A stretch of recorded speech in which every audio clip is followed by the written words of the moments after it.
Right now on the National Weather Desk, deadly tornado outbreak. Powerful twisters push through central Tennessee, destroying homes and businesses. We have team coverage of what happened and the lasting impact this storm will have on the region. Snow is falling in parts of the East Coast this morning, just hours after the mercury topped 60 degrees. We're taking a closer look at rain with explanations of both the shape and the smell. Plus, did you know not all snow melts? Why scientists want to know more about snow that disappears into thin air. From our nation's capital, this is the National Weather Desk. Good morning and welcome to the National Weather Desk. I'm meteorologist Eileen Whalen. Well, people in central Tennessee face long recovery after several powerful tornadoes touched down on Saturday. At least 6 people are dead and more than 80 injured after an estimated 13 tornadoes struck the region.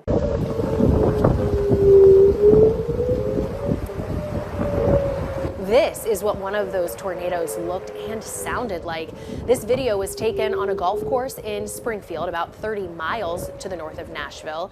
And here's another frightening view from Clarksville.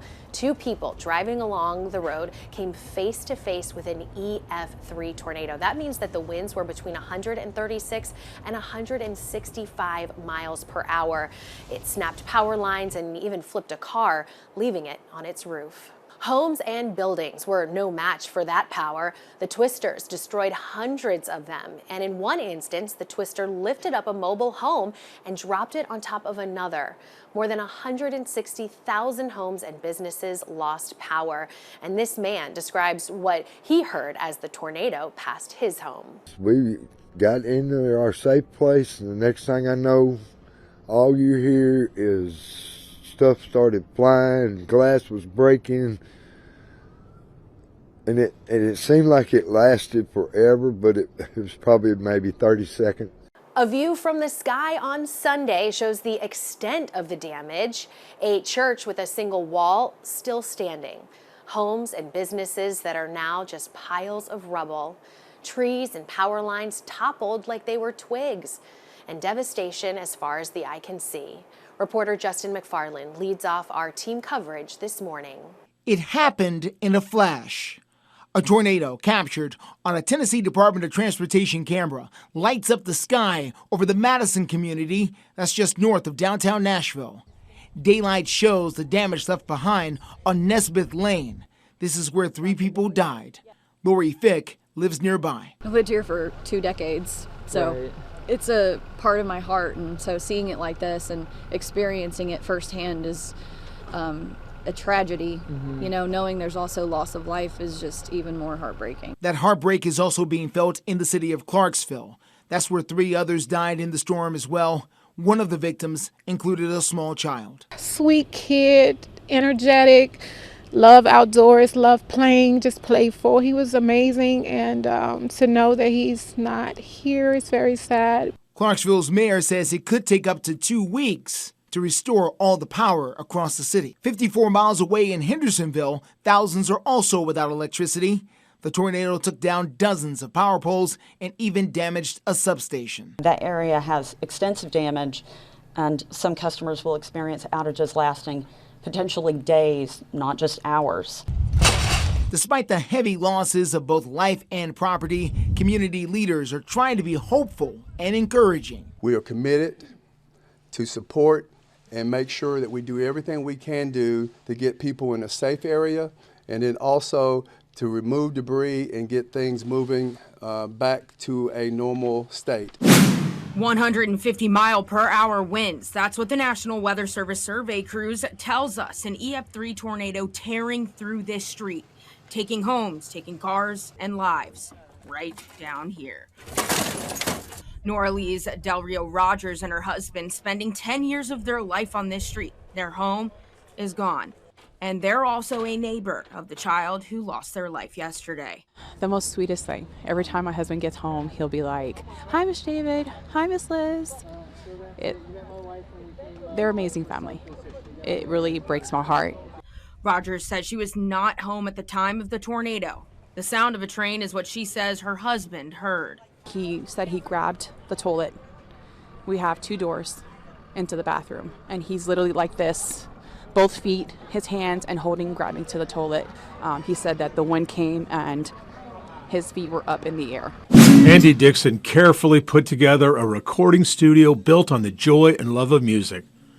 That all ended yesterday when a tornado dropped right on Round Room Productions. It's like a bomb went off. While Dixon, his dog Coco, and a good friend hunkered down in the bathroom. We were just sitting in there and you could hear the banging and clanging and scraping of metal. And Andy Dixon carefully put together a recording studio built on the joy and love of music. That all ended yesterday when a tornado dropped right on Round Room Productions. It's like a bomb went off. While Dixon, his dog Coco, and a good friend hunkered down in the bathroom. We were just sitting in there and you could hear the banging and clanging and scraping of metal. And they emerged to this. Crazy. Steel beams bent like taffy, yet there's his beloved mandolin still in its case, carefully wedged in that beam. And then there's his beloved piano. 113-year-old piano. That thing there was made by Sear and Roebuck 113 years ago, and it's a good one. But she's gonna need work now. Isn't that the story? So much needs work now. Our Fox 17 drone was able to go to the sky and see things we still can't get to from the ground. Home after home, building after building. The tornado stuck to its path for these shattering moments. Out on Dickerson Pike, 13 people went to the hospital after trying to shelter in the community church. The road is still closed as cleanup crews untangle the rat's nest of wires. Everything is so sideways, so out of whack here in Madison, except for the people. The people are standing up straight. Everybody pulls together. There ain't no Democrats, Republicans out here today. There sure aren't. Today it's just Tennesseans helping Tennesseans. So here's what we know about the storms this morning. The preliminary count indicates 13 different tornadoes touched down in Tennessee. At least one was an EF3, and 3 of them were EF2s. Now, the more powerful storm was on the ground for nearly 43 miles in the Clarkville area. Now, we expect to learn more about the storms as the National Weather Service surveys more of the damage. Unfortunately, Tennessee wasn't the only place to see tornadoes this weekend. A tornado touched down yesterday outside of Raleigh, North Carolina. Eric Miller is in Garner with more. You guys just want to be careful. William Shaw says all this damage happened just seconds after the alert hit his phone. As soon as I got the notification, I see it coming towards my house. Whirling winds and punishing rain. You can just hear it. It's like, you can just hear it. So I told my mama, I said, go in the bathroom because she is sick. She's on oxygen. I told her, go in the bathroom, take shelter. And as soon as I did that, everything started hitting the house. The worst was over in seconds. Shaw then stepped outside to find cars nearly crushed. This literally holding up by nothing but that box truck. And a neighborhood permanently changed. And you can just see how bad it hit my neighbors. I would say coming out and seeing it is a terrible feeling. Ivory and Ivan Cunningham live right next door and made it through unscathed. But then once you actually hear the debris and you look outside, it's just clear white. You can't see anything. It's like, oh, we're actually in the middle of a tornado. Tree took out the garden, my fence. This right here is where my laundry room is. A few limbs went through the ceiling. Griffin Stanley just moved into the neighborhood in October. Trees damaged the side of his house and his car. But in the aftermath of this storm, he's not having to pick up the pieces alone. And for that, he's thankful. Well, the high temperature in Washington, D.C. yesterday was a balmy 63 degrees. And this morning, people are waking up to snow on the ground. 1 to 2 inches fell in some places. Now, by comparison, last year, D.C. officially received just 0.4 of an inch of snow. The last time more than an inch of snow fell in D.C. was in January of 2022. Now, today's snow won't last long. Temperatures are rising into the upper 40s. Well, it's also snowing in upstate New York today. Up to 6 inches could fall west of the Hudson Valley near Albany. Now, the same system is also bringing heavy, wet snow to Vermont, where up to 9 inches of snow could fall. A winter storm warning remains in effect until 7 o'clock tonight. And coming up on the National Weather Desk, why snow is disappearing into thin air and what scientists want to learn more about it. Plus, why don't clouds fall to the ground when they are weighed down with water? We've got that answer when we come back.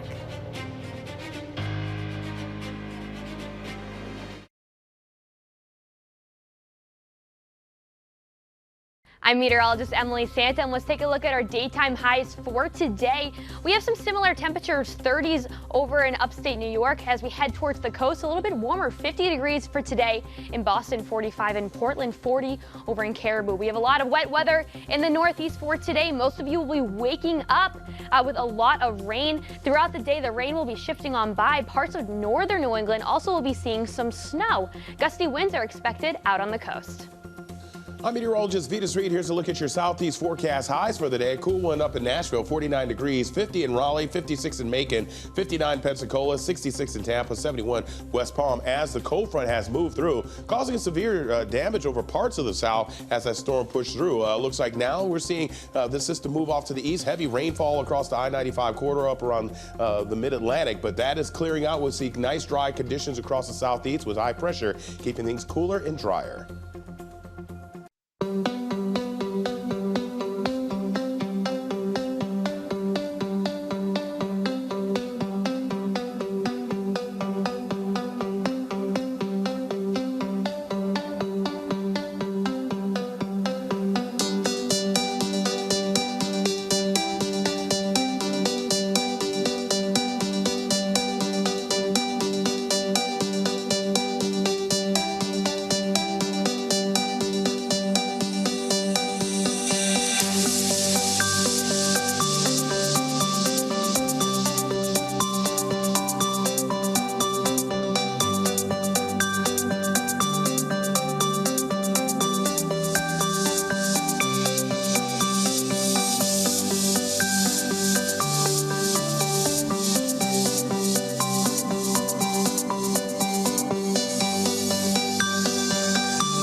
You are watching the National Weather Desk.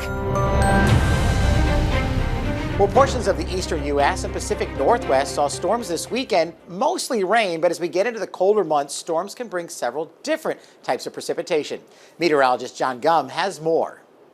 Well, here in the wintertime, we can get winter storms that produce a variety of winter precipitation. And the difference between those types of winter precipitation is just a small change each time in the atmosphere. Take rain, for instance. With rain, you've got cold air aloft. You have snow that falls aloft, and then as it hits a thick layer of warm air, that snow melts into rain. That's how we get rain. However, there's something that's a little more sinister that can give us a big problem, and that is freezing rain. Now, with freezing rain, you've got virtually the same setup. You've got cold air aloft, snow aloft that falls down through that cold air layer. Then it hits the warm air layer. Then it melts and turns over to rain. But unlike regular rain, with freezing rain, we've got an area of cold air below 32 at the surface. So as that liquid rain falls, it hits objects that are below freezing, and it freezes on contact with those objects, creating that glaze, which can be very dangerous for driving and for travel. Freezing rain can bring down power lines, bring down trees due to the weight of that ice as it freezes on those trees and power lines. And then, if we have things just slightly different, we can get what we call sleet. Those are the ice pellets that fall from the sky. So it's a similar setup here. You've got cold air aloft, it starts to snow, but then you got a thin layer of warm air just under that cold air. So as the snow falls through that cold air and hits the warm air, it melts, becomes rain. But then a thicker layer of cold air below that refreezes that rain into ice pellets. So you get those ice pellets that fall. Finally, with snow, it's just all cold air. So the snow starts up at cloud level, falls through that layer of cold air, and you get all snow. and there's not much atmospheric difference between these different precipitation types. So in many storms, you got a little of one, a little of the other, sometimes all of them that mix together to create hazardous conditions. And a fun fact about snow. Did you know that not all snow melts? Some of it disappears into thin air. It's called snow sublimation. And scientists have been studying this process in Colorado to find out how much of it is disappearing. Emily Gracie sat down with the lead researcher to find out why this information is useful.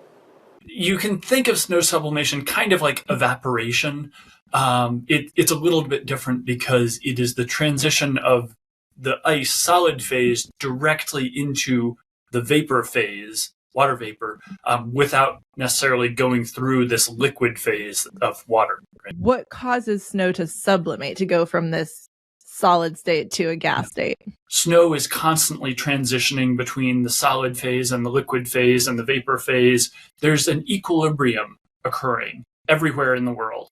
And what happens is that in really humid environments, so most of the East Coast, the very West Coast, there's very little net sublimation. That on average, there's so much water in the air already that the water basically stays in the snow. And so the only way you lose snow in those environments is by melting it. Whereas in really dry environments, so most of the mountains in Colorado, really everything east of the Cascades and the Sierra Nevada mountains is a very much drier environment. And in those situations, this equilibrium goes the other way. Where the air is dry, it can always take more water vapor. And so on net, you're losing snow to the atmosphere through the process of sublimation. Why is it important to study snow sublimation? The impact of sublimation versus melt on, for example, water resources is very different. If snow melts, that's great. It goes into the ground, it goes into our rivers, it goes into our reservoirs. If snow sublimates, it's gone. So where is it going if it's not getting back into that? Right. So it's gone from the local setting, right? It's still in the water cycle. It hasn't left Earth. But it doesn't help very much if the places that are already dry are the places that are losing water. And it's going over to places that are already wet, and they're getting more water. Head over to YouTube to watch the longer version of this interview where Ethan talks about the instruments they use to study snow sublimation. Just search the National Weather Desk and hit subscribe while you're there. Everyone knows rain and snow originate from clouds, so here's a question. As clouds fill with water and get heavier and heavier, why don't they just fall to the ground? Well, let's turn to Theron Zahn to find out more. Dark, foreboding clouds can be ominous to look at. They're also loaded with heavy water droplets. How much do clouds weigh? Well, they can weigh up to hundreds of tons. Then why don't they just fall down if they're so heavy? That's because the air below them is even heavier. That density of that air keeps the clouds up in the sky, and then, of course, until the rain falls on your head. When all the rain from the clouds does start to fall, there is often a smell that goes along with it. So where does that smell come from? Meteorologist Violet Skybor explains. Hello, everyone. I'm meteorologist Violet Skybor. Have you ever noticed a change in the smell when it starts to rain or just before it starts raining?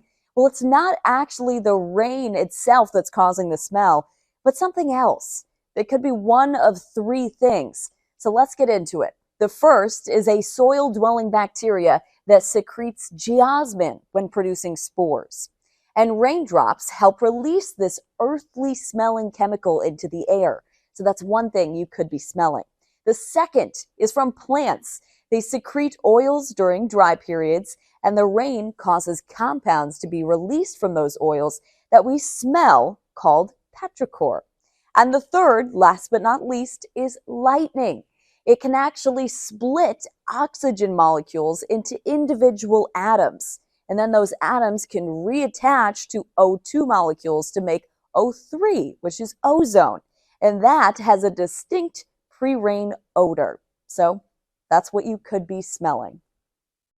And one more fun fact about rain for you. It isn't actually shaped like a teardrop like most people assume. Meteorologist Natalie Walters explains. Did you know that raindrops actually don't look like this? Raindrops are actually spherical, so small raindrops will look pretty much like a sphere, but if you get a larger raindrop, wind resistance can almost make it look hamburger shaped. If you want to see more content like this, be sure to check us out on social media. We post all the latest content from our team of meteorologists across the country, and you can find us on all of your favorite social media platforms, including Facebook, YouTube, Instagram, and TikTok. Just search National Weather Desk or scan the QR code on the bottom left corner of your screen. And before we take a short break, we take a flight over Cape Town, South Africa.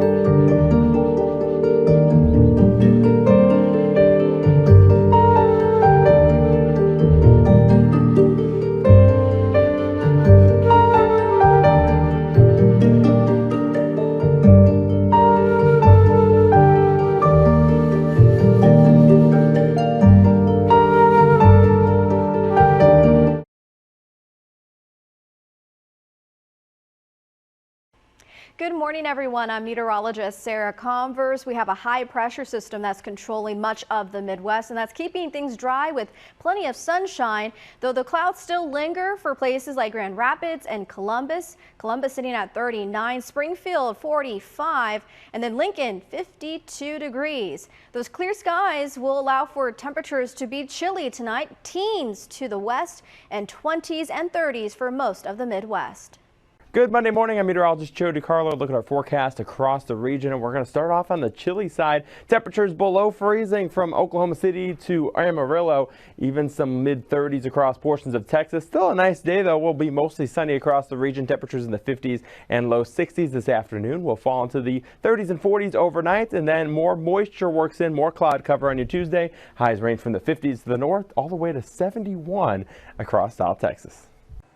Good morning. I'm meteorologist Rebecca Stevenson. Here's what's happening across the west. Temperatures are moderating across parts of the southwest, but in the Pacific Northwest, we still have some cool air in place, bringing in a front that's falling apart, but bringing in a little bit of some mountain snow tracking across Idaho. And ultimately, we're going to see the snow increase for the northern Rockies as we have a cold high pressure sinking down from Canada. Meanwhile, we start to dry out for all areas to the west. And that's the scene from here.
You are watching the National Weather Desk. You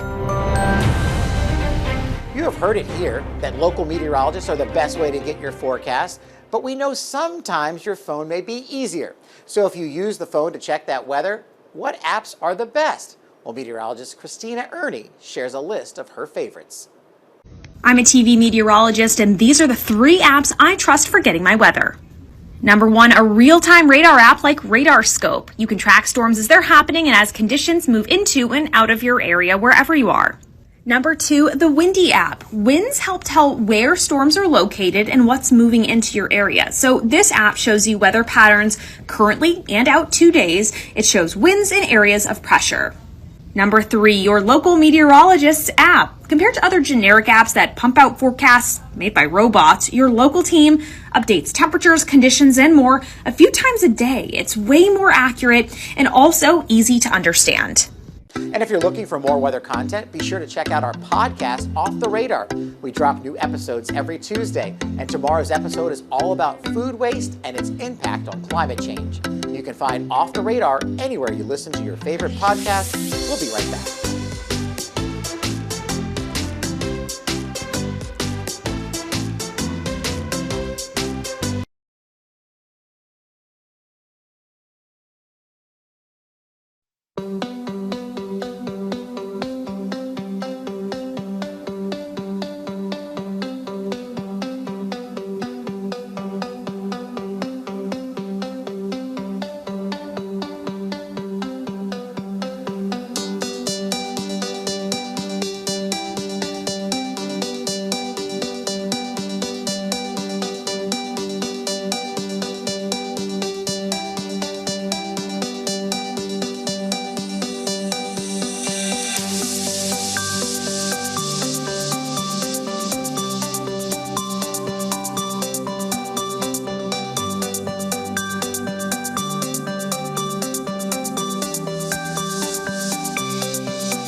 Thank you for joining us. I'm meteorologist Brian Vandegraff. Make it a great Monday, and we'll see you back here tomorrow.